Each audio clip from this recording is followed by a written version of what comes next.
సింగరేణికి తొలి నైని బొగ్గు చేరింది. 1131 కిలోమీటర్లు ప్రయాణించి తెలంగాణకు చేరింది 4000 టన్నుల బొగ్గు. 59 బాక్స్ వ్యాగన్లలో G10 గ్రేడ్ బొగ్గు సింగరేణికి వచ్చింది.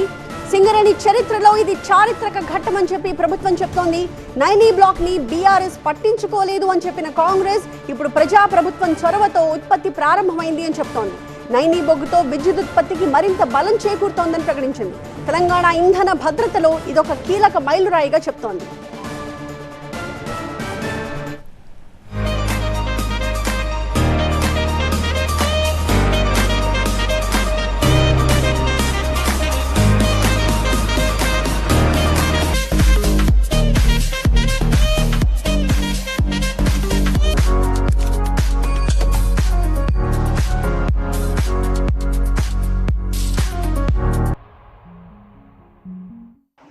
సింగరేణి థర్మల్ పవర్ ప్రాజెక్ట్ కోసం కేటాయించినటువంటి ఆనాటి సింగరేణి సంబంధించిన నైని కోల్ బ్లాక్ నుంచి మొట్టమొదటి రైల్ ర్యాక్ ద్వారా బొగ్గు వస్తున్నటువంటి సందర్భంలో నిజంగా ఇది చాలా సంతోషించదగినటువంటి అంశం, చారిత్రాత్మకమైనటువంటి అంశం కూడా సింగరేణి కాలేజ్ సంబంధించినంత వరకు.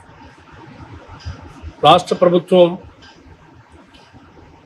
రాష్ట్ర అవసరాలను దృష్టిలో పెట్టుకొని జెన్కో ద్వారా ప్రొడ్యూస్ చేస్తున్నటువంటి పవర్ సెక్టార్తో పాటు సింగరేణి కూడా పవర్ జనరేషన్లో భాగస్వామి ఈరోజు పవర్ ప్రాజెక్ట్ నడుపుతున్నటువంటి విషయం కూడా మనందరికీ తెలిసింది. ఈరోజు రాష్ట్ర అవసరాల దృష్టి ఒకటే కాకుండా దేశంలో ఉన్నటువంటి ఇతర రాష్ట్రాలకు కూడా సింగరేణి కాలనీస్ బొగ్గుని సరఫరా చేస్తూ రాష్ట్ర ప్రయోజనాలను కూడా దృష్టిలో పెట్టుకొని రాష్ట్రంలో జెన్కో ప్రొడ్యూస్ చేస్తున్నటువంటి పవర్ ప్రాజెక్ట్స్కి సింగరేణి ప్రొడ్యూస్ చేస్తున్నటువంటి పవర్ ప్రాజెక్ట్స్ కూడా కోల్ సప్లై చేస్తూ రాష్ట్ర అభివృద్ధికి ఎంతో హితోధికంగా సహాయ సహకారాలు అందిస్తున్నటువంటి విషయం కూడా మనందరికీ తెలిసింది.